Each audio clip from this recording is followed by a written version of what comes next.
آپ کو معلوم ہے اللہ تعالیٰ نے 2 مرتبہ میٹنگ بلائی، 2 مرتبہ اللہ نے میٹنگ بلائی۔ پہلی مرتبہ میٹنگ بلا کر کے آدم علیہ السلام کی پشت سے پیدا ہونے والے، آدم علیہ السلام سے پیدا ہونے والے قیامت تک تمام انسانوں کو اللہ نے جمع کیا، جس کو عالم ارواح کہتے ہیں، عالم ارواح میں، اور اللہ نے سارے انسانوں سے ایک وعدہ لیا، الست بربکم، کیا میں تمہارا رب نہیں ہوں؟ آپ بھی تھے، میں بھی تھا، ہم سب تھے، ہم سب تھے۔ اللہ نے کہا الست بربکم، کیا میں تمہارا رب نہیں ہوں؟ سب نے کہا بلا، اللہ تو ہمارا رب ہے، اللہ تو ہمارا رب ہے۔ یہ تو عام میٹنگ تھی، اللہ نے خاص میٹنگ بلائی جس کا ذکر اللہ تعالیٰ سورہ آل عمران کی آیت نمبر 81 میں اللہ نے کیا ہے۔ اللہ نے کہا وَإِذْ أَخَذَ اللَّهُ مِيثَاقَ النَّبِيِّينَ لَمَا آتَيْتُكُم مِّن كِتَابٍ وَحِكْمَةٍ ثُمَّ جَاءَكُمْ رَسُولٌ مُّصَدِّقٌ لِّمَا مَعَكُمْ لَتُؤْمِنُنَّ وَلَتَنصُرُنَّهُ قال أأقررتم وأخذتم على ذلكم إصري قالوا أقررنا قال فاشهدوا وأنا معكم من الشاهدين۔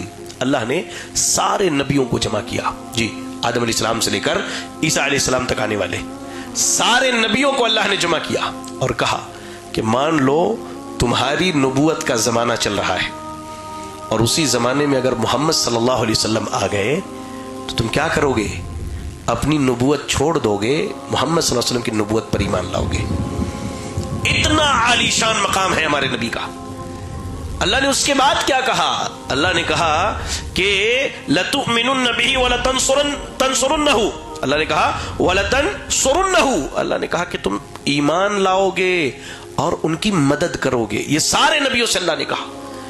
یہ اللہ کے نبی کی سیرت کا یہ پہلو ہم کیوں نہیں سمجھتے؟ آپ کا مقام و مرتبہ دیکھیے، اللہ نبیوں سے کہہ رہا ہے کہ اگر محمد صلی اللہ علیہ وسلم تمہارے زمانے میں آ جائے، اب تمہاری نبوت باقی نہیں رہے گی، تمہارا کام یہ ہوگا کہ ان پر ایمان لائے اور ان کی مدد کریں۔ جی اب یہاں ایک نقطہ سمجھیے کہ لوگوں نے کتنا بڑا ظلم کیا ہمارے نبی کے ساتھ، لوگوں نے کتنا بڑا ظلم کیا۔